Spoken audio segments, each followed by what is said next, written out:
Good evening, and welcome to the S&P Sephardi Community and the United Synagogue joint hustings, the presidential debate.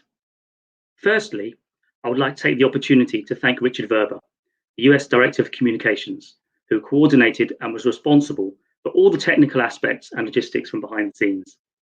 Tonight will be an opportunity to take part in what promises to be a lively and interesting debate between the candidates for the President and the Vice President of the Board of Deputies. We are delighted that Jonathan Arkush, former President of the Board of Deputies, will be chairing this evening's proceedings. Time is fairly tight, so before I pass over to Jonathan, just a reminder that you can submit any questions you may have via hustings@theus.org.uk anytime throughout the proceedings, and we will endeavour to ensure these are passed to candidates to respond. Many thanks, enjoy the evening, and over to Jonathan. Thanks very much, David. Good evening, everyone, and welcome to this hustings. I'm sure we're in for a fascinating and lively session. The first board president candidate in the hot seat is going to be Jonathan Neumann. Jonathan, it's been alleged quite recently that you're a man of the far right. What do you say to that? Well, firstly, thank you very much, Jonathan. It's wonderful to be here, and I'm sure you're relieved to be on that side of the of these sorts of hustings. And thank you to the S&P in the US for arranging all of this. Yes, it's very unfortunate that some of these sorts of slurs have come up. I think that these sorts of election antics, unfortunately, in the passion of elections, we see these sorts of things. But I would have hoped that in this sort of election we wouldn't have had that. I'm running a positive campaign, and it's a shame that not everyone has approached this general election season in the same spirit. But throwing around these sorts of these sorts of slurs with this sort of casual abandon. I mean, I'm being characterized in this ridiculous and absurd fashion because of what? Because I believe in zero tolerance for anti-Semitism, because I believe in opposition to BDS. It's completely absurd to characterize this sort of thing as far right. And actually, it's very dangerous for a couple of reasons. The first being that it undermines the fight against the real far right, the real threat from the real far right. If we use these terms so casually, we throw them around in this way, then they lose their currency. They have an objective meaning, and this is decidedly not it. And the second point is it's also a grave insult, not just, of course, to me, but more importantly to the majority of our community that I believe also agrees with zero tolerance of anti-Semitism, opposition to BDS, and the belief that Israel should, the Board of Deputies, shouldn't become an Israel debating society. This is the majority position, in my view, of the community. I don't think that people will see this as far right. I think it's pretty laughable, to be honest. Jonathan, is that fair as your opening statement? Because I think I was supposed to allow you a couple of minutes to say something, or have you introduced yourself in a way that you would have liked? I was hoping to get a bit of biography. Go on then. Yeah. All right. Well, thank you very much. Well, look, I ran in this election because I think that this contest is going to be good for democracy. It's good for the Board of Deputies, and it's good for the community. And I think that everybody watching us this evening is going to be a testament to that. And I want to sort of open these remarks by telling you a bit about myself and telling our viewers a bit about myself. I'm a second-generation immigrant from a mixed Ashkenazi Mizrahi family, and I'm a proud product of the United Synagogue. I grew up at Norris Lee. I was heavily involved in the youth service, laning week after week, participating in youth programs. I actually enjoyed Cheder. And while doing my master's, I worked for the US and Tribe as a youth worker, trying to share with teenagers what I had and what I received when I was their age. At university, I led the Jewish Society. I founded a national Jewish student journal with UJS, and I was also co-president of the university's Interfaith Society. And under my leadership, we won government funding for our work. I subsequently worked or volunteered with numerous communal organizations, including UJS Hillel, the Simon Wiesenthal Center, and Limud, where for several years I sat on and chaired the history and politics track. I was also a madrich on UJIA Birthright, instilling my love for Israel in those who hadn't had the opportunity to travel there before or see or learn about the country. And I was particularly delighted to surprise 3 of our participants at the Kotel with bar mitzvahs, as they had never had the chance to have one. And my passion for Israel and our community also meant that I couldn't sit by and let our adversaries succeed without a fight. So I and others took 3 local councils to the High Court and then the Court of Appeal to challenge them for passing BDS boycott motions. At the same time, I personally lobbied cabinet ministers, leading to government guidance against BDS at local authorities. Together, these efforts largely ended the practice of BDS motions at local councils. And not many people can claim to have changed the law for the betterment of our community, and I'm really proud of this tangible achievement and those whom I worked with to bring it about. I also lived in the United States for a time in my 20s. I wrote a best-selling book on American Judaism, on which I've spoken to a range of audiences from different denominations from New York to California.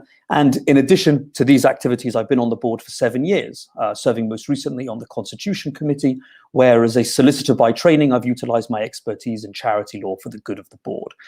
However, I have concerns about the lack of opportunities for ordinary deputies at the board.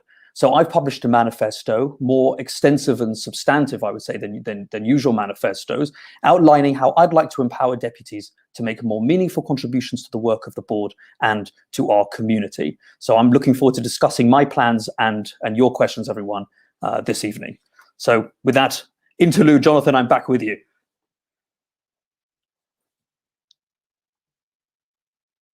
Solution. Are you there now? Am I there? Do you have a view, Jonathan, on a 2-state solution whereby peace could be made between Israel and a newly emergent state of Palestine? Well, thanks for the question. I mean, when people speak about the 2-state solution, often people mean very different things. Sometimes the people saying it, the people hearing it, they can mean very different things. On the one hand, some people, when they say 2-state solution, they mean the establishment of a state of Palestine on the Green Line, on the Armistice Line, ceding the old city of Jerusalem, the Kotel, the Temple Mount, the division of Jerusalem, and the potential militarization of a state of Palestine that has control of its borders, control of its airspace, and they'd like to see that happen immediately, today, tomorrow. And other people, when they talk about 2-state solution, they sometimes mean, or they might mean simply that it's not in anyone's interest for Israel to be governing a population, a large population that does not wish to be governed by the Jewish state, and therefore, some sort of separation is needed. So, the concept of the 2-state solution actually, I think, covers quite a wide gamut of opinion. I think most of Anglo Jewry is on that spectrum. I think a great portion of the Israeli electorate, as it happens, on that spectrum, and I'm also on that spectrum. As far as the board is concerned, I don't want to see the board become an Israel debating society. I think we need to focus on the issues relating to British Jews, and that's certainly the thrust of my manifesto. But in terms of the 2-state solution specifically, that issue has been debated and it has been settled in this triennium. You wrote a book entitled To Heal the World, How the Jewish Left Corrupts Judaism and Endangers Israel. And in the book, you argue that progressive Jews misuse the concept of tikkun olam. Is that going to give you a problem relating to the significant part of our community in the board that is not Orthodox? And is there going to be a problem in how progressive Jews relate to you? Well, thank you for raising that, and thank you also for the plug for the book. It was a best-selling book published by one of the biggest and most reputable publishing houses in the world. It's published in America only, and the reason is because it is about American Judaism. It is not about British Judaism. And one thing one sort of premise I will sort of question is that it doesn't attack any particular denominations. It analyzes a particular phenomenon that is unique to American, excuse me, to American Judaism. And I, as I mentioned before, I lived for a time in the United States. I saw it firsthand, and it deals with that phenomenon that is prevalent in also Orthodoxy as well as progressive Judaism, and both are covered in the book. Now, the book is written in an American idiom. It's often said that we, Britain and America, are divided by a common language, and that's absolutely right. Having written myself for periodicals both in the UK and the US, I can tell you that I write in a very different style for American readers, and the title of the publisher's title, the publisher's subtitle are also in that American idiom and that sort of bombast. I would also say that I was in advanced talks with an academic publisher as well, which I only disclosed to say that this is a rigorously researched book. I ended up going with a popular publisher, but this is a book that receives accolades from the leading Judaic studies professor at Harvard, who said that this is that this book opens a window to a conception of Judaism that is broader, less partisan, and spiritually richer than many American Jews have ever known. I've spoken about it to Orthodox and progressive audiences across the country. In one of America's flagship progressive shuls, the books that were on sale sold out. People are interested in the debate. They're interested in engaging in the debate.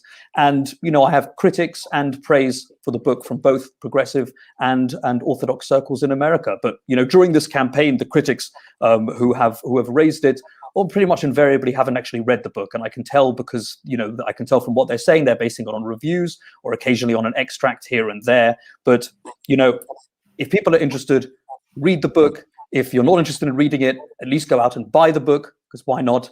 And at the end of the day, don't judge a book by its cover. That's something that, I would have hoped that we'd all learn at primary school. So imagine that you're elected president and a liberal or reform shul invites you for Shabbat. Would you go? Of course.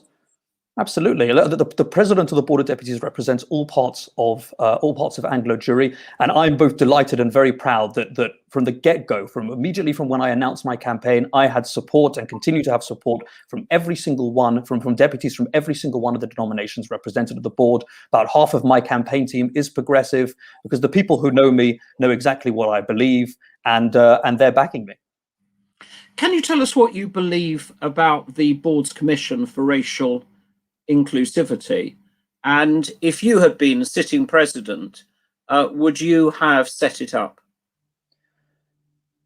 I welcome the Commission on Racial Inclusivity. I am a Jew of Mizrahi heritage. I'm half Mizrahi, and I have been, as a result of being half Mizrahi, I have experienced racist attitudes in the Jewish community some years ago, and despite the fact that I don't particularly look very Mizrahi, but also because of the way that I look, I've also witnessed racist attitudes by others when they don't think that anyone is sort of in the room. Now, I know that if given those are the experiences that I've had, given the way that I look, how much more so, our fellow Jews of color and Black Jews who would have experienced it, so much more. So this report has a personal resonance for me. I think it's incredibly communally very significant.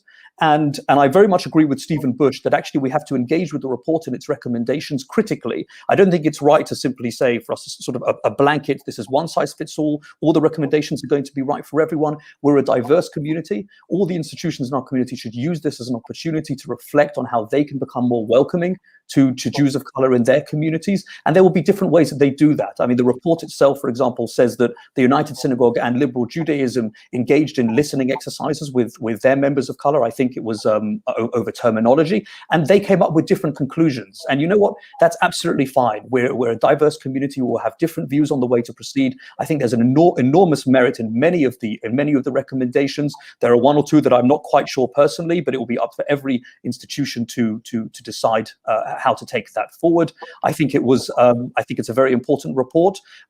Personally, I would have liked to have seen it when it was first raised. I would have liked to have seen it brought to the plenary. It's a great regret of mine that Stephen Bush that we've never had an opportunity to hear from Stephen Bush directly at a plenary. All of this seems to go on outside of plenaries and outside really of contact with deputies. So I think that's a great shame in terms of how things came about. But as a project, I think it's valiant, and I think it really provides our community with an exceptional moment to really think about how we can all become more welcoming. And following on from that, your manifesto pledges to restore our democracy.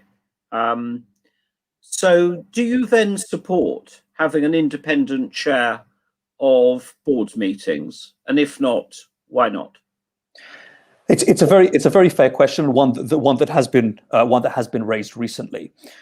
It's very important to me that at the end of the day, plenaries are for deputies, and particularly for what I call kind of backbench deputies who are not on divisions, where their main interaction with the board is at a plenary. And it's very important to me that plenaries that they have a huge amount of input into the format of these plenaries, because they are there to serve them. So to that end, I want to immediately establish a plenary committee to look at format and also the use of technology as well, because of what we've learned over the past year. I want to revamp the president's statement, and I think think we can make plenaries a lot more exciting. I certainly think that an independent chair should be part of the terms of reference for that committee. I certainly don't rule it out at all. What I will say, one of the big issues we've had, I think, on Zoom is that the chair also selects who gets to speak. Now, as you and I know, in physical plenaries, that doesn't tend to be the case because deputies can come up to the microphone themselves of their own volition. They could self-select. That's not the case on Zoom. So I'm certainly more than happy to commit. Indeed, I can commit right now to you and to any deputies watching that to the extent that plenaries remain on Zoom, as long as plenaries are on Zoom, I don't believe that the chair of the meeting, that the president of the meeting should also select who speaks. I think that should be done by a third party. And in terms of the independent chair going forward, I'd like to see the committee of backbench deputies look at that and we can work it out over the coming months. Last question, Jonathan, because we're almost out of time. Your manifesto promises to heal bruised relations with government. What were you referring to?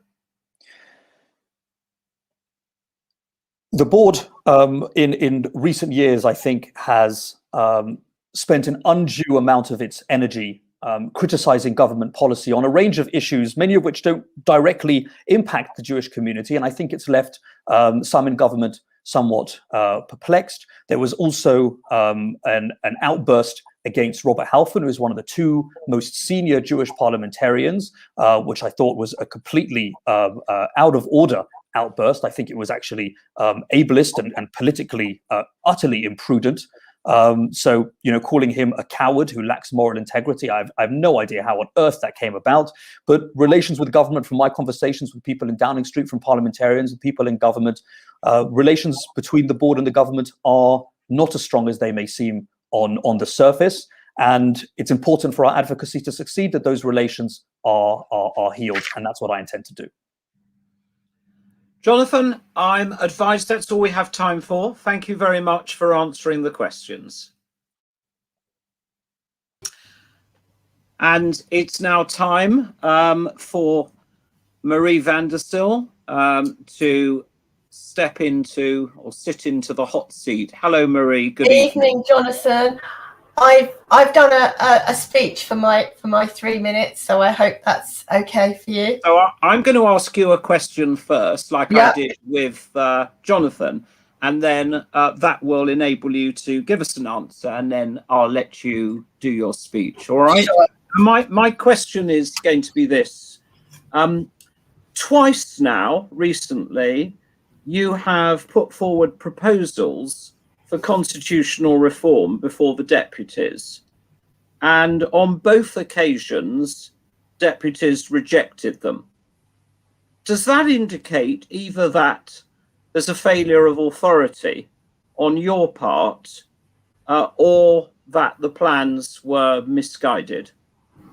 Well, firstly, thank you for the question.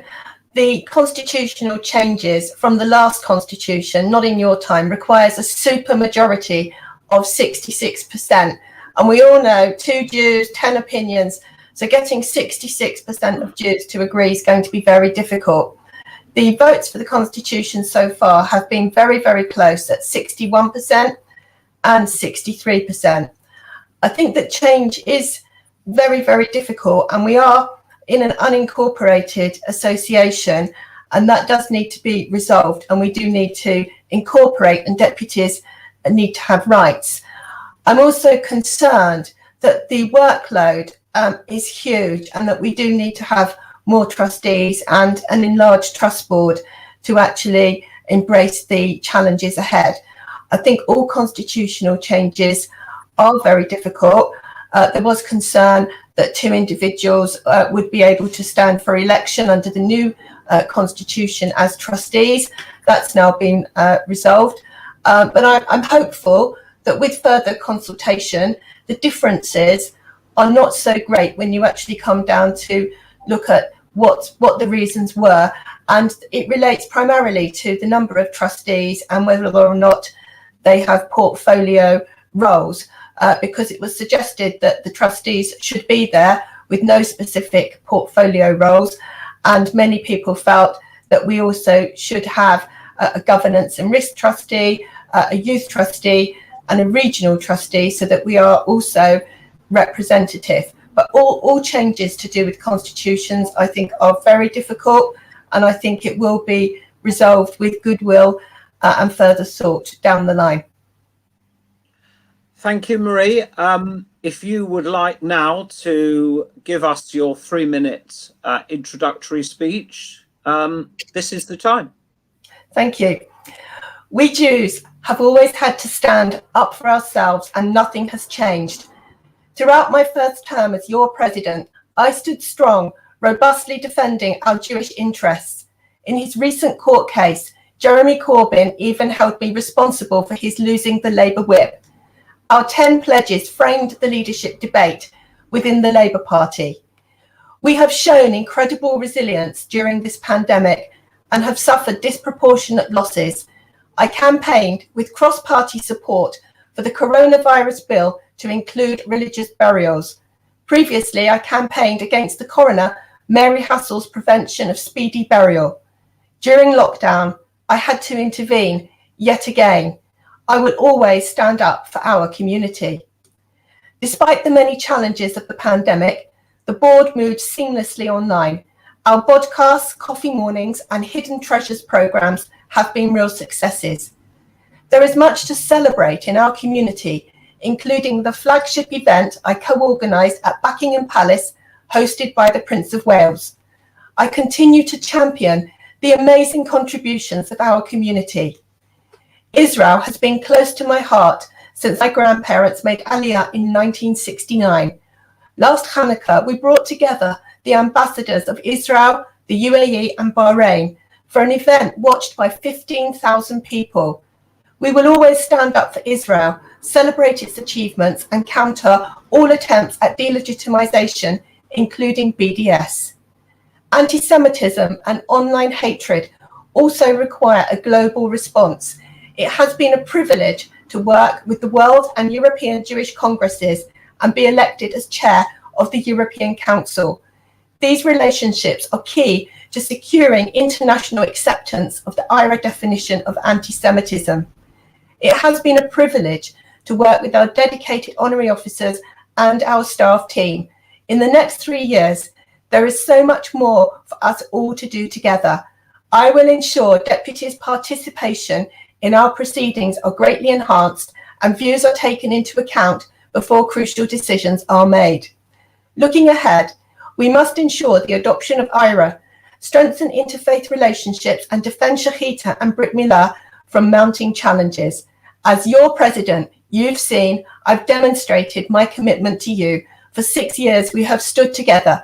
Please vote for me to continue to stand with you. Thank you.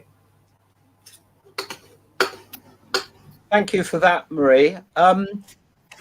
What's your view on whether the board should have a stance on matters of Israeli internal politics? And should the board be debating resolutions on those sorts of matters? I've always been very, very circumspect about criticising Israel. I think it's very important to remember that we are here living in the UK and Israel faces a very difficult situation in relation to its security. Israel has, I think there was some talk before about deputies becoming more involved. And just as a reminder to people, there was a deputy survey on Israel, which was leaked, but then deputies absolutely bombarded me with refusals to actually proceed with the survey. So I think that shows that there's a lot of very polarizing views in relation to Israel. But my personal stance is that I am very, very circumspect, and I absolutely will call out any sort of BDS, because that uniquely singles out Israel from any other country, and it's always promoted in the context of delegitimizing the state of Israel, and often it slips into explicit language of anti-Semitism and uses anti-Semitic tropes. So I think that puts my point of view that I am very, very circumspect. But we need to find a way of talking about the issues, where people's views can be put to each other with respect and tolerance. We had a very good debate last summer where we debated the two-state solution, and the board's policy was passed, and it was a good debate. Lots of people spoke, but I think the issues and views about Israel are one of the things that the board really needs to work on together as a community, because we need to remember that we are a community and we're all on the same side. So in political terms, would you call yourself left, right, or centre? I'm absolutely a centrist, but I have a passion and love for Israel, because I've been going to Israel since 1969 when my grandparents made Aliyah. So I am a passionate Zionist, but I am also a centrist, and I believe that any president of the Board of Deputies must be a centrist, because it's the job of the president to be able to represent all Jews. I'm going to ask you a question about the board's commission on racial inclusivity, as I did to Jonathan. Now, some would argue that with all the other problems facing us, this was a little bit of a luxury or irrelevant or a solution looking for a problem. What would you say to them? Well, believe it or not, we've had a couple of letters from people saying there's no racism in the Jewish community, and even some people that have written in saying, why don't you prove the murder of George Floyd wasn't racist? I think that it shows the board in an excellent light. We are the first faith community in the world to actually look at ourselves and how we treat Black Jews and Jews of colour. I found the report very, very challenging, but over 200 people came forward with their testimony. And I think it's something that we should be proud to embrace and learn from in the future. And it's something that this community, and I know all of the board team are really proud of. And Stephen Bush has done an absolutely magnificent job. And I think that this will lead a real legacy in the year to come. And it's amongst the best work that the board has ever done. And the ability to look at ourselves, how we treat other people, shows that we are a very kind and caring community. But this report, let's face it, was long overdue, and I'm very sorry that any Jews felt discriminated and badly treated in the past. And it's about time now that we do something about it. Do you agree with one of its recommendations about celebrating Ethiopian festivals in Jewish schools? I think that's got to be a matter for each school to decide what they want to do. I don't think you can force people to celebrate any festivals, but I think there should be an awareness in each school. My daughter goes to Emmanuel College, and I would like to think in that school, as in all schools, that people are aware, but people will celebrate different things, and there may not be any Black Jews in some schools, so it may be difficult to celebrate something if there aren't any. But awareness, I think, is what's important, and also school trips. You could find that some schools team up with other schools, and they can work together to have a celebration, which I think would be a fantastic idea. In your last 3 years as president of the board, what would you say was your greatest success, and what would you describe as your worst failure? I think the biggest success and the hardest thing that the board had to face had to be anti-Semitism in the Labour Party. And Jeremy Corbyn a few months ago brought a court case against the Labour Party in relation to the failure to restore the whip. He accused myself and indeed Margaret Hodge of being responsible for that. So I think that we must acknowledge that the board has played a huge role, and the Board of Deputies 10 pledges shaped the whole of the leadership contest. And even today, we have an action plan. We are part of that.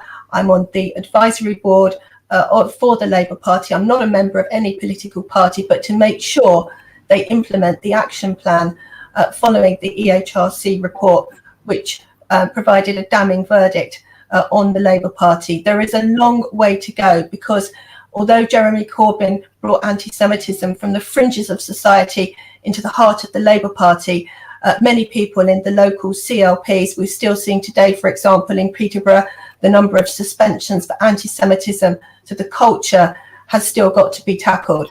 But dealing with Jeremy Corbyn and the Labour Party has to be the most important thing that we have done. And as you said, yep. And your worst failure? I don't think of anything as a failure, even if something doesn't happen. Like, for example, you said, well, the Constitution hasn't gone through. I will say to you, it got 63%, and it needed a supermajority of 66%. But for Jews to come together to agree 63%, I think is absolutely amazing. So I'm not going to say there are any failures. I think we can all learn, we can all improve. And for example, in the many calls that I've made to deputies, I can hear that deputies want to be much more involved in the work of the board. We do have a new internet site. It's overdue. It should have been live last November, but there is a deputy area there where we will be having deputy led initiatives, which I really welcome.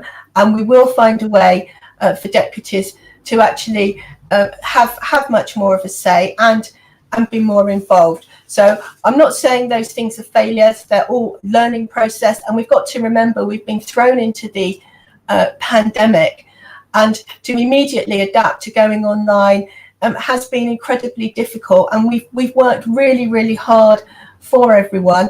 And I just think that we should all look at what we have got as opposed to what we haven't. But there's definitely room for improvement. And I have certainly been listening to deputies. Marie, that's it. That's our time for questions from me. And what will now happen is that each of you and Jonathan, starting with Marie, will take turns in answering questions from the floor, and you'll have 1 minute in which to answer the questions. So our first question, which I am just waiting to see, is from Lawrence Julius. Marie, how do you plan to address the board's relations with the growing Haredi community, and how do you plan to get the Federation of Synagogues to come onto the board? My deeper relationship with the Haredi community started from the time that I worked in the case against Mary Hassel. You will remember that she instituted a cab rank rule where faith burial, speedy burial was prevented. I've got to know many people in the Haredi community during that time, including members of the Satmar community. I still know them today. During the pandemic, I've also had to intervene. We have our first Haredi deputy. We have another one on the way. And I've been going to meetings with government and to see the mayor of Hackney on behalf of the Haredi community and with them. And I'm very confident that we have a very good relationship with them.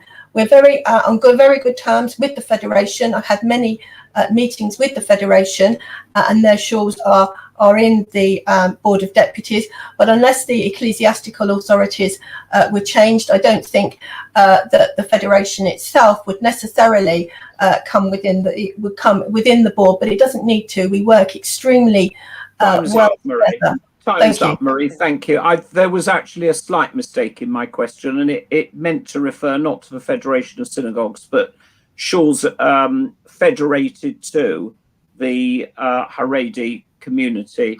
But I think you answered it in your. It's a good relationship with the Haredi community, and that's one of the things I'm most proud of. And we've got our first Haredi deputy in absolutely decades, so we are moving in the right direction and working together. Same question to Jonathan. How do you plan to address the board's relations with the Haredi community, Jonathan? It's a shame you changed the wording, because I represent a federation shul, so I could have kicked this one out of the park. But I mean, there are a couple of things that I would like to do. The first is the growth of the Haredi community is, I think, the biggest long-term challenge is perhaps the wrong word, but a challenge in general to the trajectory of our community that I think we're going to face. Within a few years' time, a majority of children born into the Jewish community will be born into Haredi homes. And in the longer term, that has huge implications for the resources that our community has, the resources that it needs, where funding is going to come from. So I want to undertake a long-term strategy for our community. It's a sort of work that the board used to do, but we haven't done in some time. And I would really like to look at what we're facing in the longer term. I also want to establish a Haredi liaison group to support the work that Marie has mentioned, and that if elected, that I would continue to support me in that work, but also to feed back to deputies at divisions and plenaries about the Haredi community, because there's a huge amount of ignorance on both sides that we really have to address. Thank you. And the next question, which will go to Jonathan first, I'm just waiting to see that put up, is from Paul Jacobus. Jonathan, you first. Many US shuls are reducing their deputy numbers in drastic terms. Why do you think this is, and do you think it matters? I think it absolutely matters. I think this is actually the most immediate problem that the board of deputies in itself faces. I think a lot of ordinary Jews, members of the United Synagogue, don't feel that the board reflects their priorities, and that I think has to change. We have to engage with our donors. At the end of the day, the ordinary Jew in the pew who pays the community charge, they are a donor, and unlike other charities that have to engage with their donors constantly to ensure that their needs and wishes are addressed, at the Board of Deputies, it's very easy for us to rest on our laurels and just assume that this money is just going to keep coming in, but that's not the case. We have to engage with our donors. We have to engage with ordinary Jews in our community and make sure that and make sure that we're addressing their priorities, because otherwise, they will leave. We can't just assume that they're going to stay. And particularly now with the pandemic and the financial constraints that places on communities, they will have to decide where on their list of hierarchies the Board of Deputies is, and we have to make sure through the work that we do that meets their priorities to show that we should be high up on that list. Marie, what's your answer to the same question? Yeah, thank you. We're in the middle of a pandemic, and there is a lot of economic hardship, and there is a huge impact on many charities. I do know that the United Synagogue are not necessarily sending all their deputies because of the need to save money. I think Jonathan is trying to say that it's because people don't want to come, but I don't agree with that. But the starting point, I think, is that we should encourage every constituent member to maximise their representation at the board, so as to reflect as best as possible the size and complexity of the constituency, because this in turn is going to help the board to do its job in representing the community. But we have to respect that each constituency, United Synagogue, will have its own priorities, as we've said, especially as a result of the pandemic. And perhaps in the short to medium term, other competing financial demands are going to result in the loss of deputies. And in these cases, I recommend that we enter into discussion with the community to understand their needs and see if we can reach an accommodation. And we should also keep up the dialogue with the head office, but bear in mind the impact on individual deputies who have given loyal service to the board, in some cases for many years, and they now find themselves disenfranchised. I've had some deputies crying about this on the phone. Time's up, Marie, and it's only fair that each candidate has the same time to answer the question. So forgive me, I'm going to have to stop you there. The next question will be from Adrian Cohen. How do each of the candidates feel about the board's campaign in support of the Uyghurs? Marie. I'm very proud of the board's campaign in support of the Uyghurs. I have to say, I've got some fantastic letters. I've got one here from the Prime Minister just recently, although Jonathan said that our government relations are bruised. I've got another one from a Member of Parliament.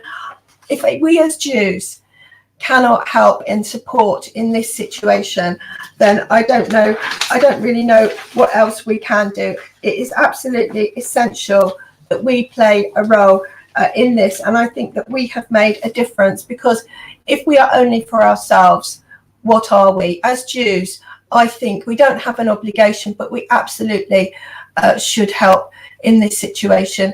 And I can certainly say that we have made a huge impact, and will have a big impact on people. And the fact that the Parliament has now declared a genocide shows that we were right to support the Uyghurs, and this will be hopefully ongoing.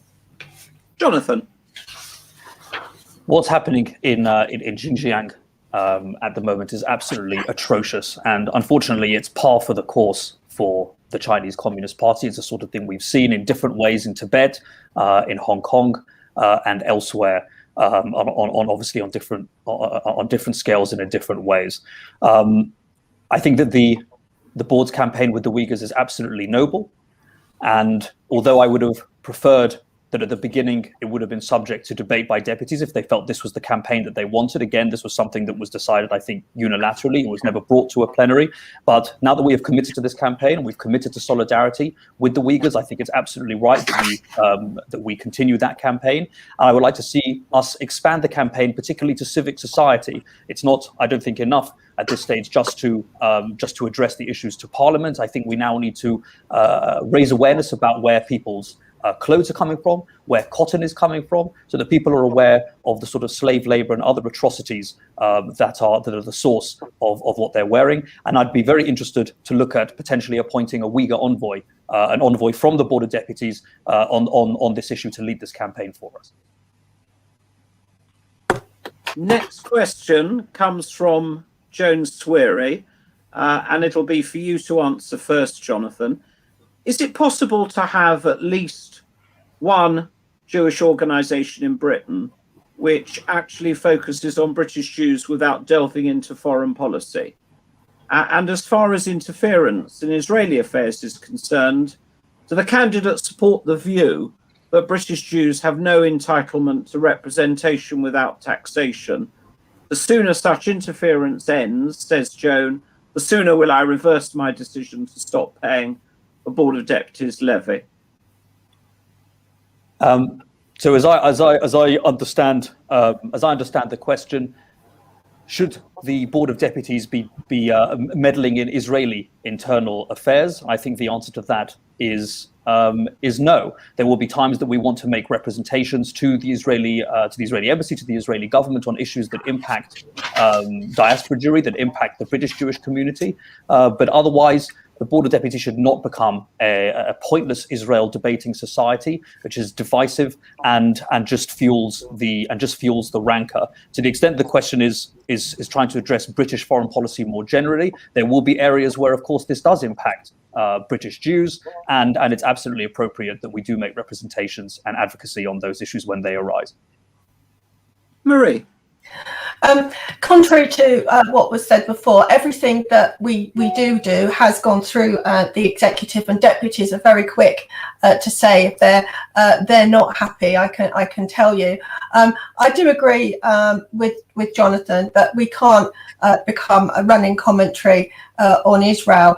Someone's mentioned to me they want to have a media division, and they apparently want to spend resources going through statements about Israel to respond. That to me is not the way forward for the board. We are the Board of Deputies of UK Jews. There will be times when we do have to comment in relation to Israel, but in my view, I'm very, very circumspect about that.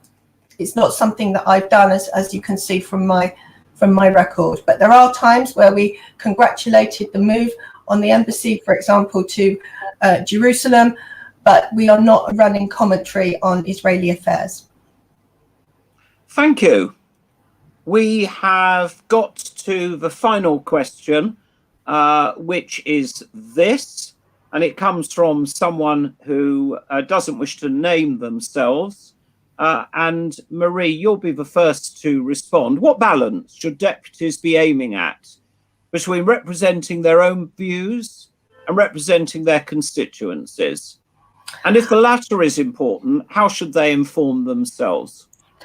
I think it's very, very important that deputies are there to represent the constituencies and also the wider community. I think deputies also ought to remember that the Board of Deputies is not in a bubble all of its own. We have other communal institutions that are very important with our working relationships, the Jewish Leadership Council and the CST. We all have to work together.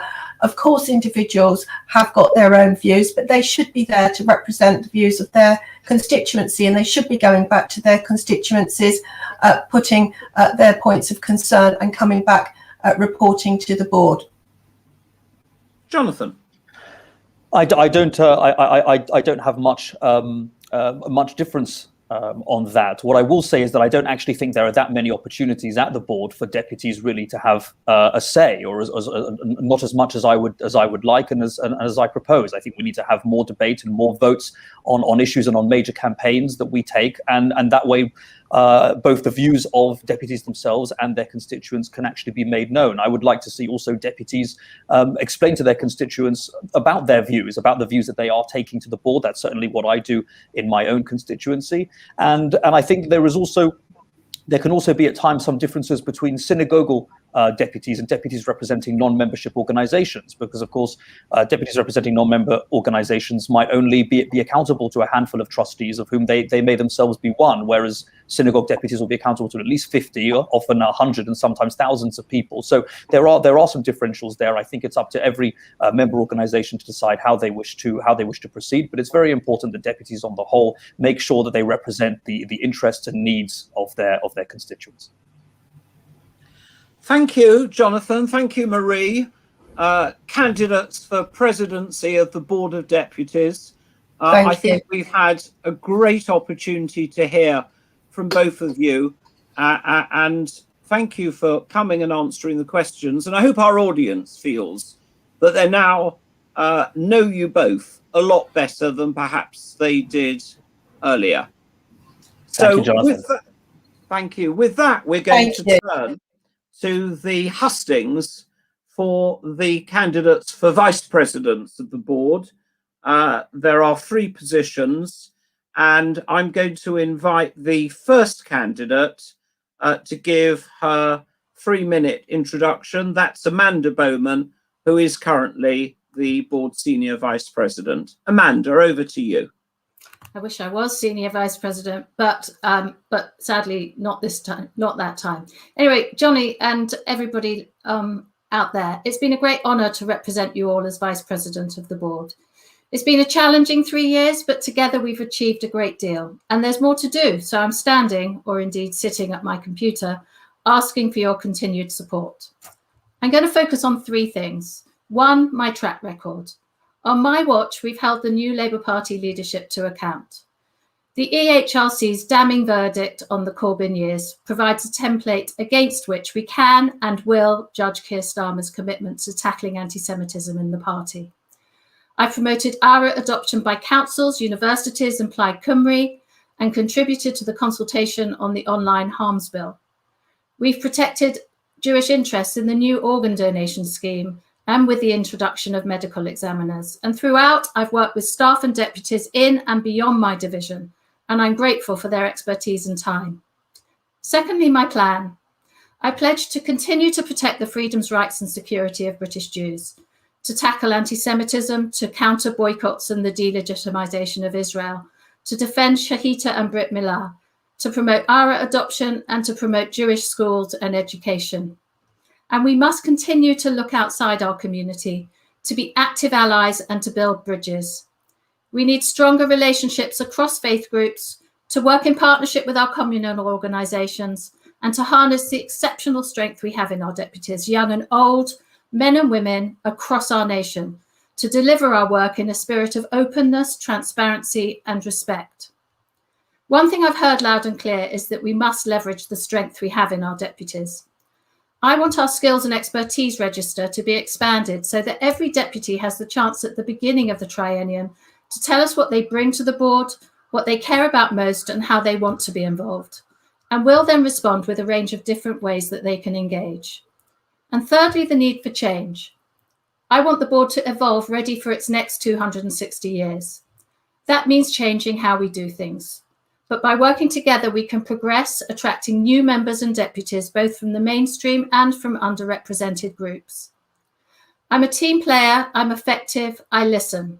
And when you consider me, I don't want you to mistake my competence and pragmatism, my bias for reflection, strategy and planning, my resolute commitment or my quiet, thoughtful engagement for someone with a lack of passion or good ideas. I've demonstrated that I can bring it all and that I make a difference. As prior Vice Chair of the Communities Division, the board's Gender Equality Champion, Chair of BODSA and part of the Women's Group leadership, I worked and involved many, many deputies in raising and tackling social justice issues and inequalities.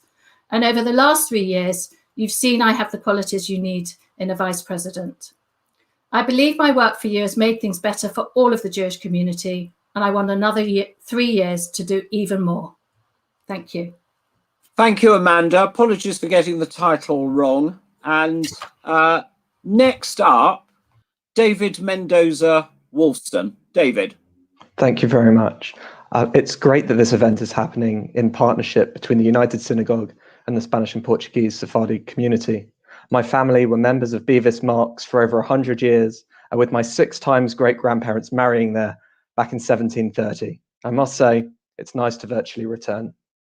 Giving back to the community is central to every part of my life. It's why I became a youth leader, taught at Cheder, became president of a students' union. It's why I became a trustee of my synagogue and of the London Jewish Forum. And it's why I became a deputy and joined our international division. I'm running to be a vice president of the Board of Deputies to continue to give back to our community. I believe I have the skills, the experience, and the passion to change the board for the better, building a truly representative body fit for the future. I will work to make sure that the board meaningfully engages with all deputies and gives them the opportunity to help formulate and guide board policy through project groups, through debating divisional direction at plenaries, and through real consultation to find out where deputies and their constituencies stand on the things that matter to our community. And I'll work to make sure that this is a board fit for the future. This means a board with hybrid meetings, allowing deputies to engage equally, no matter where in the country they are, with a youth assembly that has its chair on the executive, and with proper support for communities outside of Northwest London.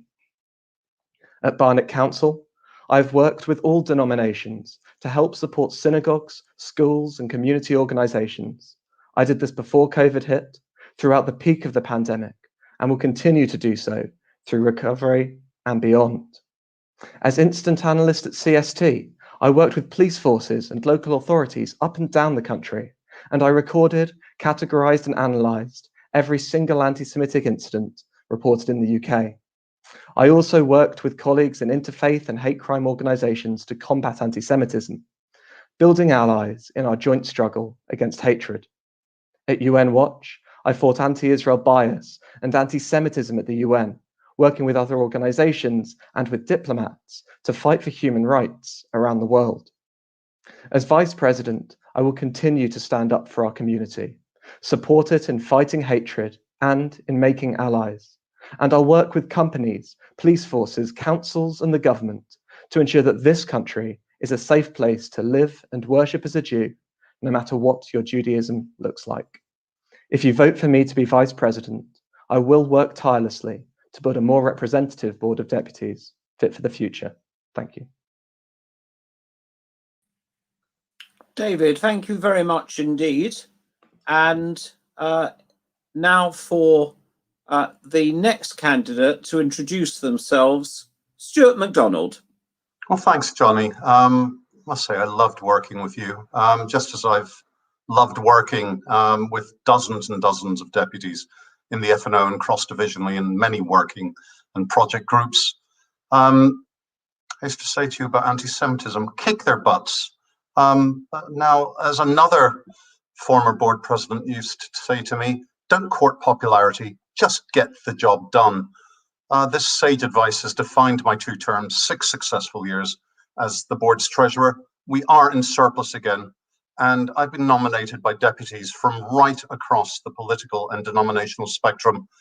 I'm not going to dwell on my professional or communal background. They're on the website, they're in my manifesto.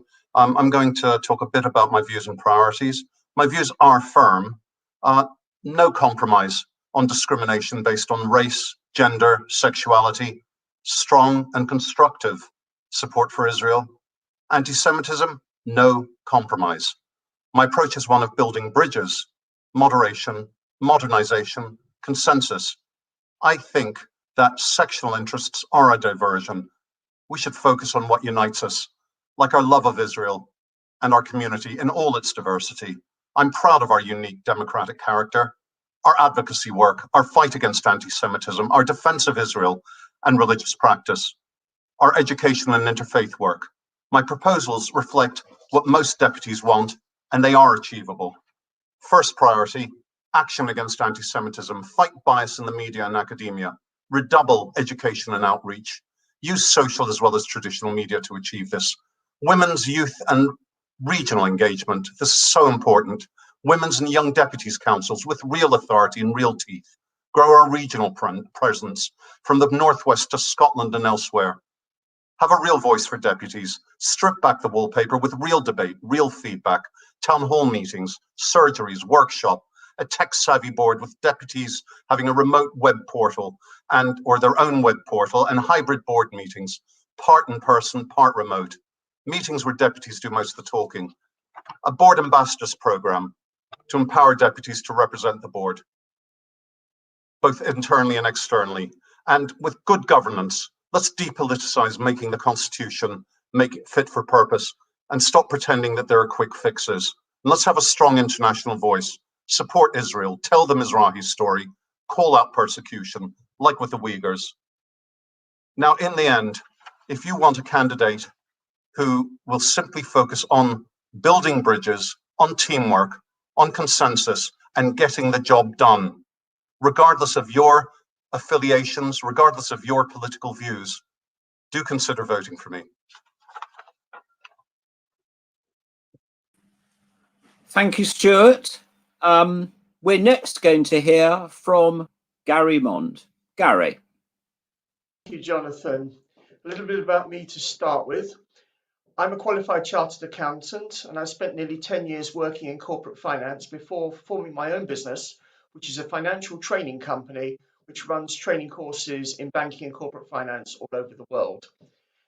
I'm also trustee of the Jewish National Fund, JNF UK, and have served as its treasurer for the past 2 years and as a trustee for 10 years. I'm also on the advisory board of Conservative Friends of Israel, and recently I joined the advisory board of the newspaper Jewish Weekly. Now, I have the greatest respect for my 4 fellow candidates. Yet it is clear, if you read all of our manifestos, that what sets me apart is that I am the change candidate. My colleagues appear to be broadly happy with the way the board is run, only proposing small tweaks here and there. I would want, if I could, to make wholesale changes. First, all major board decisions which are not time sensitive should only be implemented as board policy after approval by deputies at a meeting. From the last 3 years, a few examples might include our policy on Chinese Uyghurs, our opposition to the government's benefits policies, our support for the Holocaust Memorial near Parliament Square, and our strategy on the environment. Those issues should be put to a vote of deputies rather than merely being adopted as board policy by the 5 honorary officers. This approach will make deputies engaged and will move us away from the feeling held by so many deputies that they are merely wallpaper. Second, the 64 deputies who serve on divisions must be made to feel useful and be given roles. And it's important to identify what these roles might be so that work is done not just by the staff, however excellent they may be, but also by deputies. So if I have the honour of being elected a vice president, once I know which division I have been asked to chair, I will seek a meeting with the president, the CEO, and also the relevant members of staff so that we can ensure that the deputies who are elected in the July elections for divisions get meaningful roles. Third, we must be far more active in the fight against anti-Semitism. The number of board announcements needs to be radically increased, and other actions should be considered. Many in our community perceive the board as having lost a lot of ground in recent years to other organisations who seem more committed to fighting Jew hatred than we are. And finally, it's no secret that sadly the board is bitterly divided at present. Whoever wins the election, we must try to unite, because what we have in common is infinitely greater than what divides us. Never forget that the anti-Semites hate us all, and we need to work together to keep them at bay. Thank you. Thank you very much. Thank you, Gary. And finally, the candidate for vice presidency we shall hear from is Richard Cohen. Richard, the floor is yours. Jolly good evening to you, and thank you very much for inviting me. I'm particularly delighted to be addressing United Synagogue congregation, because when you celebrated your 150 years anniversary last year, it was my great pleasure to invite Mr. Elkin Levy to deliver the valedictory speech, and what a wonderful historical survey that he gave. And I would be extremely happy to see Elkin come back and talk to the British Historical Society, of which I am the chair of the Essex branch. We've had some really wonderful speakers, one of whom was a certain Jonathan Arkush, who spoke to us about a year ago about the history of the Board of Deputies. And what a history that is. It's 261 years old this year. It was came into being at the start of the reign of George III, and therefore it's older than the United States of Europe, of America, and it's also precedes the Darlington to Stockton Railway by some 60 years. So the proof of its success is that it's endured for so long. Its remit is advocacy, and I need hardly tell anybody more than Jonathan how important advocacy is in our lives, because Jonathan himself took himself off to the Icelandic and Finnish parliaments to advocate that they not abolish Brit Milah, and he did so successsly. It's not an easy thing to argue about these days, and it does also show that each deputy does have the ability and the duty to be an advocate themselves. It could be on LBC, it could be writing letters to newspapers, just generally discussing with people why it's so important to protect Jewish interests and also the interest of Israel. My preferred divisions are the international and defense and interfaith divisions. I sponsored a motion last year with Tal Ofer to warn against the consequences of unilateral assertion of sovereignty over Yehuda and Shomron. The motion was overtaken by the Abraham Accords, and Israel has, by making a number of alliances with Arab countries, been able to postpone the assertion of that sovereignty. So I think that it's important that the Board of Deputies policy is broadly in line with that. If the Board of Deputies does not have any opinion about Israeli affairs, then they're going to be accused of simply being a mouthpiece of the Israeli embassy. And I don't think that's important. I think what is important is that we should interact with people of other faiths. I'm a member of the Council of Jews and Christians, and also the Redbridge Interfaith Forum. And for that reason, I am delighted to be here this evening, and thank you very much for hearing me. Time is up. Thank you very much indeed. So there's now going to be questions to the 5 candidates, and they'll all appear on your screen in just a moment. And I'm going to ask a question of my own, and that will be followed by questions from the floor. So now that you're all 5 here, let me just tell you the batting order in which you're going to answer the question. So Richard, you'll be first, followed by Gary, then Stuart, then David, then Amanda. And my question is this. Imagine a scenario which actually happened, by the way, a few years ago, when a rabbi of a city in Israel pronounced that Arabs should not be allowed to buy houses in his city. Is that something which, in your view as candidate, you think the board should speak up against or remain silent? Richard. Well, as you know, I'm the president of one of the branches of the Jewish Historical Society, so I have a great interest in history, which goes back, of course, to the Balfour Declaration as far as Israel is concerned, and how it was implemented by Winston Churchill. Now, both of these venerable gentlemen were ardent Zionists, but by the same token, they recognized that there were Palestinian Arabs who were living in the area at the time, and Lord Balfour said specifically in a rally at the Albert Hall in 1921 that the Palestinian Arabs should be dealt with sympathetic understanding, tact, and goodwill.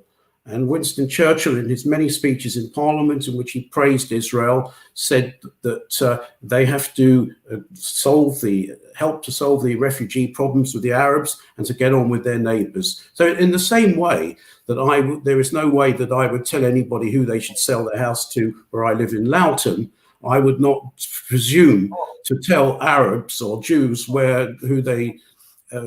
who they should sell their houses to. So I would completely disagree that Arabs shouldn't be allowed to buy houses in Jewish areas. Time's up. Thank you very much indeed. And the next to answer the question will be Gary. I find that view utterly reprehensible, but I do not believe it is the board's place to comment on matters in Israel of that nature. In fact, I don't believe it's the board's place to comment on any Israeli internal matters, and I'm firm about that. Thank you. Thank you. Stuart. Gary has used my expression, the deputies, as wallpaper. He's also used a word that I agree with him about, reprehensible. That's my personal view. But from working with you and from working with Amanda and my other colleagues as a trustee, the reality is that we rarely shoot from the hip. We do actually tend to consider and consult what we're going to do. We don't make that many statements about matters to do with Israel. When we do, it is after typically quite careful consideration. So my answer is really that it wouldn't be specifically about my view, however reprehensible I find what that hypothetical rabbi was saying. It's more about what the balance of view amongst us is. Thank you. And David. Thank you. I mean, it seems to me that this isn't an internal Israeli political matter. This is a rabbi saying something not representing the government. Now, should we speak out against racism? Absolutely. That's how we're going to build allies. That's what we have to do. One thing that we've got to look at is the fact that we see that actions in Israel can have a real impact on the way that British Jews are treated. And frankly, if we don't call out this sort of racism from someone that isn't speaking on behalf of the government, then we are going to be accused of complicity. So I do think that this is the sort of thing that should be spoken out against. Thank you. Amanda. Look, to me, one of the wonderful things about Israel is the rich mixture of the population that lives there, and that's Arabs, Israeli, Muslims, Jews, Christians, all living together. I want an Israel where all citizens feel valued and included. But at the end of the day, you're in your fictional or real situation, I'm not sure which. This is ultimately a matter for the for the local Israelis to be dealing with, and it's not a matter for the Board of Deputies to be getting involved with. Thank you. The next question will be answered first by, wait a minute, I have just lost my batting order, by Gary. Do you share the view, this is a question from someone not named, that vice presidents are bound by collective responsibility when it comes to decisions made by the president? Or do you see the role of vice president as holding the president to account? Gary, you first. Somewhere in between the two. Firstly, all issues should be discussed by the honorary officers before any announcement is made, first and foremost. I don't like the idea of the president going out making an announcement on a controversial area where I have not been consulted. That's the first point. Secondly, if I find myself in a minority, having had that discussion, I would have to accept that, unless the situation was so extreme where I was so fundamentally opposed to the announcement, which I think is most unlikely to happen, but just theoretically, if it did, I would have to consider my position. I hope it would never come to that. But for example, if a president made an announcement against the state of Israel, for example, which I thought was fundamentally against the interests of the British Jewish community, I would have to consider my position and make it public. But otherwise, no. Otherwise, it's a team approach. Stuart. Responsibility by and large, because we have to work as a team. We're not just individuals pursuing, plowing our own furrows. And in the end, working with a team is about give and take. And from my experience of 6 years as a trustee, there is a lot of extremely robust discussion, debate, disagreement from time to time within the working group. But in the end, a decision needs to be raised. We need to reach a decision, and we have to act on it. And at the end of the day, I will win some, I will lose some. It would take an awful lot for me to break ranks. Otherwise, look, even if I disagree with something, which is by definition about half the time, I will go along with it because I'll win the rest of the time. David. I have to completely agree with Stuart on this one. It's really important to show that we are working as part of a team, and frankly, calling people out or just making statements against the grain. We're not the Supreme Court. We are a board of trustees, and you're going to just drag the organization into disrepute if you start speaking out against one another. So it seems to me that it would be very, very unusual for something to be so bad, so out of line, that someone would have to speak out. And frankly, if that were to happen, I would want to be doing that with the rest of the honorary officers and making clear that that was something that was done not in consultation with the group. It's not collective, that how the decision was made, and therefore it is not representative of board policy. Amanda. It's fair to say that I don't know of any statements that are sent out without consultation with one or more other honorary officers. And ultimately, I've always believed in collective responsibility.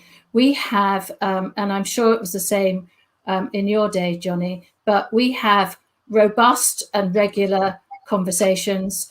We hold each other to account. It's not just about holding the president to account. And as Stuart says, sometimes your opinion wins and sometimes your opinion doesn't win. But at the end of the day, we've all been listened to and all of our opinions are taken into account. And once we've made that decision, I'm comfortable with sticking to it because unity and collective action is really important. Richard. I agree with what David Mendoza and the others have said, that generally collective responsibility is something that's devoutly to be required. But let's just take one example writ large.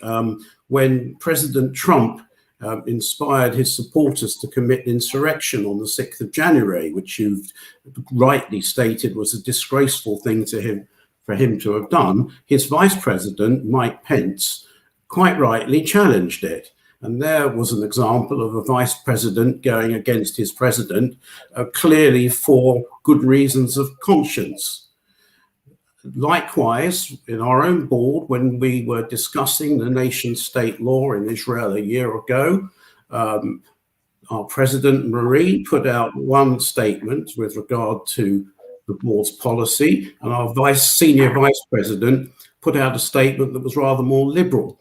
At the end of the day, she was backing President Rivlin and Benny Begin, and Marie was backing the government. So I suppose if the Israeli government was at odds, it's no surprise that the board was as well.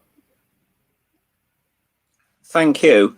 The next question from the floor comes from Lawrence Julius, and he refers to Human Rights Watch's report released yesterday, which you'll recall accuses Israel of crossing the line into apartheid, and says Lawrence Julius, it's already been used to drive anti-Semitism in the UK.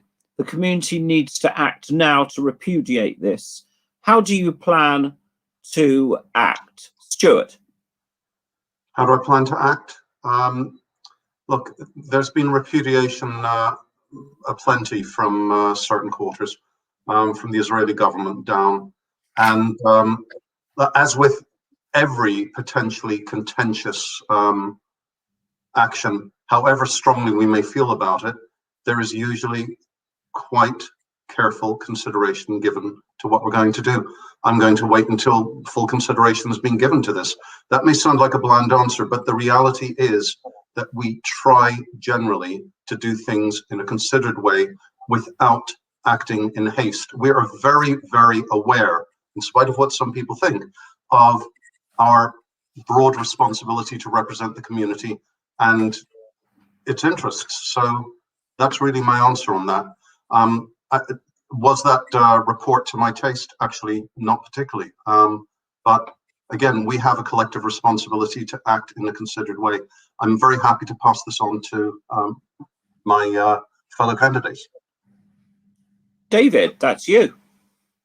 So this is one area where our relationship with the government is incredibly important. It seems to me that what we're going to want is to make sure that the government is saying that they disagree that Israel is an apartheid state. I'd like to add that when I was working at UN Watch in Geneva in 2017, actually a UN body published a report also accusing Israel of being an apartheid state. Representations were made, and within a couple of days, the UN had withdrawn the report and said that that was not their line. And what I'd say is that if the UN, which is an absolute hotbed of anti-Israel bias, is saying that Israel is not an apartheid state, then that is not appropriate language to be using. However, I'd also say that this isn't the first time that Ken Roth, the executive director at Human Rights Watch, has used language that is reminiscent of other historical events that are not accurate or reflective of the appropriate situation to make points. He's raised Holocaust terminology in the past to do with something totally unrelated. So I'd say that this is not unsurprising from Human Rights Watch. It's wrong, and we should be making representations to the government to make sure that they are saying that they do not believe that Israel is an apartheid state. Amanda. I agree with David and David's position on this. We work hard behind the scenes to persuade people about our view. We engage, we build relationships, and we do it that way. We don't necessarily come out full guns blazing on every issue, on every occasion. I believe we do it. That's the right way to go about things. Of course, we're committed to supporting Israel. That goes without saying.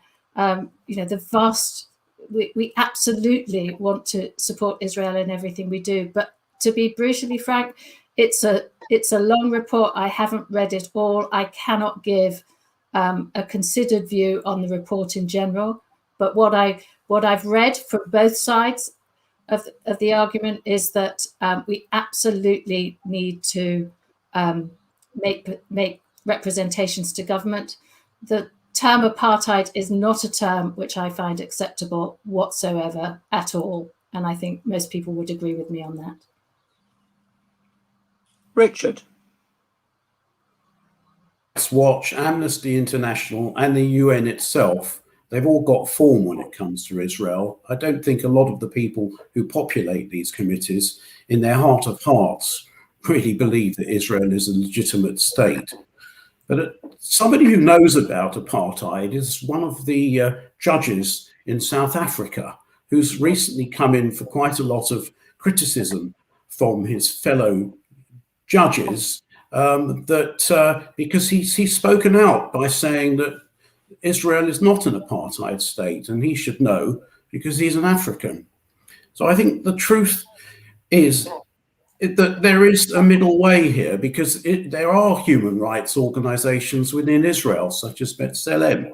So I don't think we are doing the best for Israel by completely hiding it, putting our heads in the sand and saying that no discrimination occurs and there are no abuses. But by the same token, I condemn the report of Human Rights Watch for being so biased and one-sided.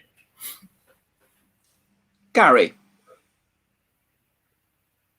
What government thinks, we also need to focus on what the public thinks, and we need to start getting our message across to the public as a whole.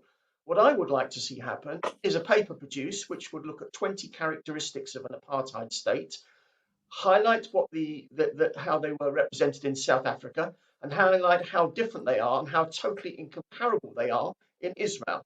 I think that would help if we can get that message across, that would be helpful.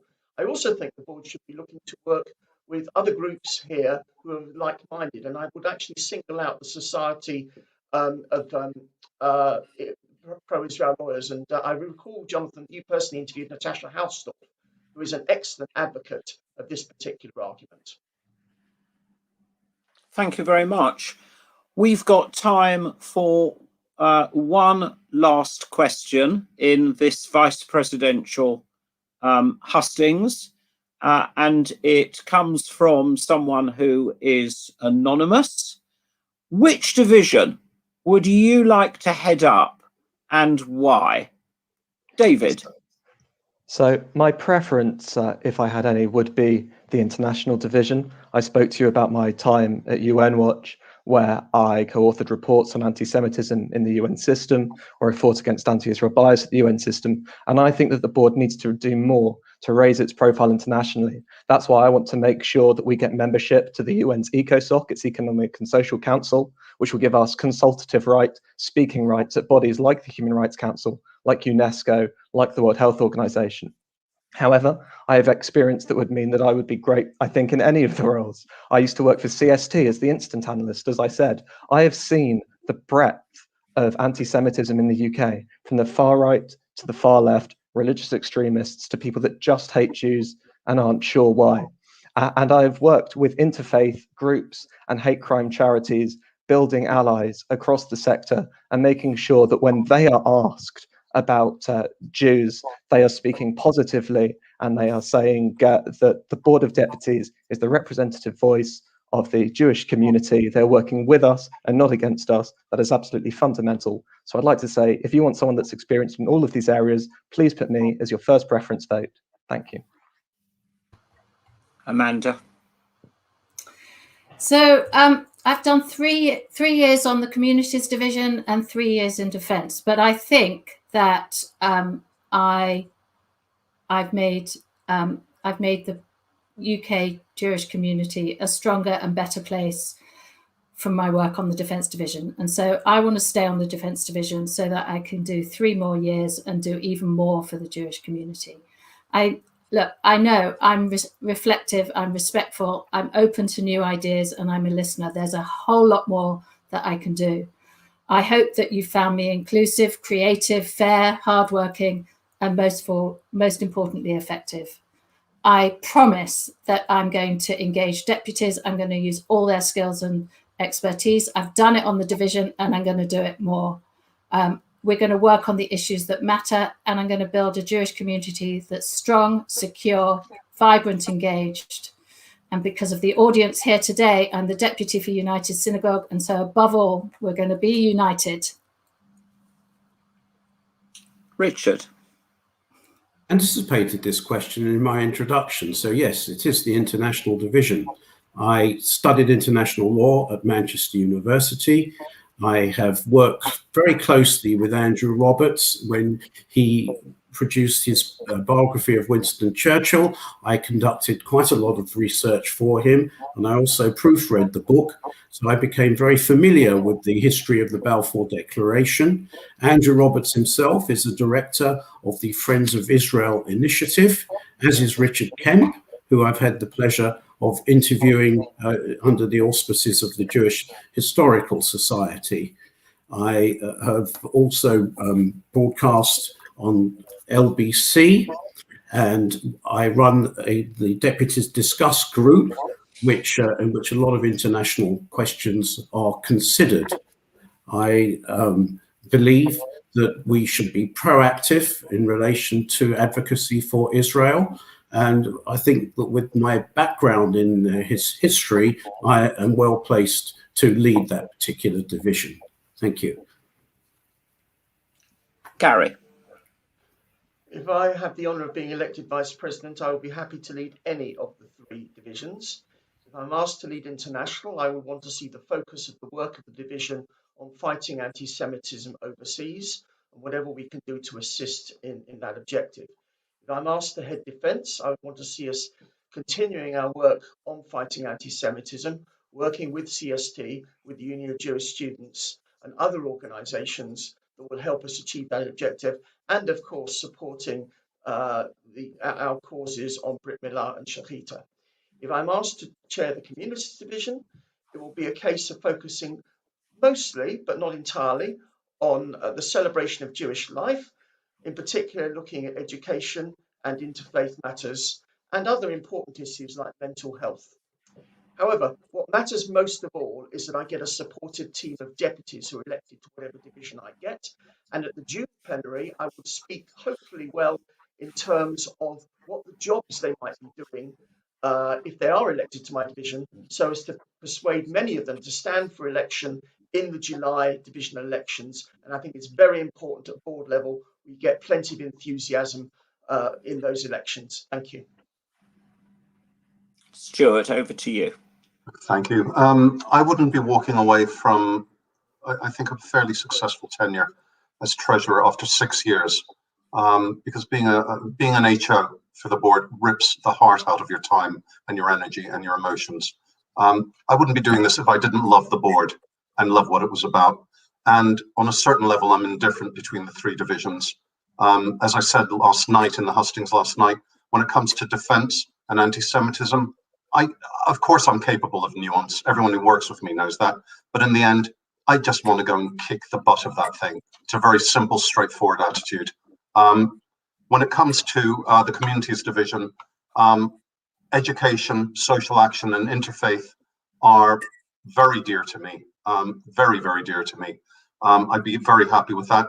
Frankly, defense as well is not the only division that deals with anti-Semitism. As Gary says, there's anti-Semitism internationally. I'm very interested in that.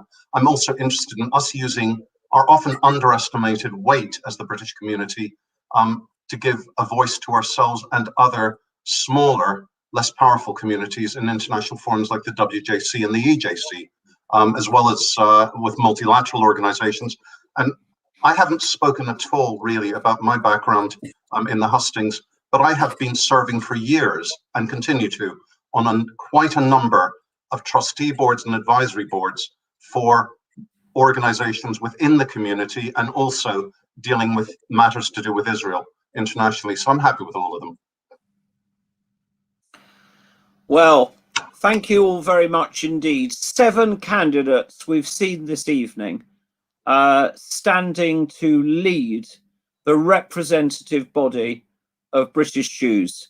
I'd like to offer all of you thanks for your time in coming tonight, and I am now going to hand over to Stephen Wilson, the Chief Executive of the United Synagogue, who's going to close this event.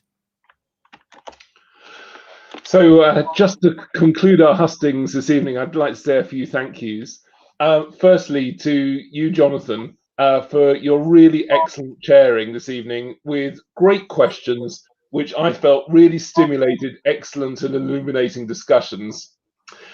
Secondly, to all the candidates for participating in the hustings this evening. And as Jonathan said, it's been a great opportunity for us to know you better. We wish you all the best of luck in the elections, and we thank you for your willingness to serve the community. And thirdly, to all of you who've attended virtually this evening, and particularly through the excellent questions that came in, contributed to what I thought was a very good and a very thorough and vigorous debate.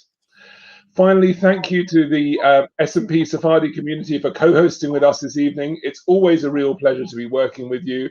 And thank you all for joining, and have a very good remainder of the evening. Thank you all.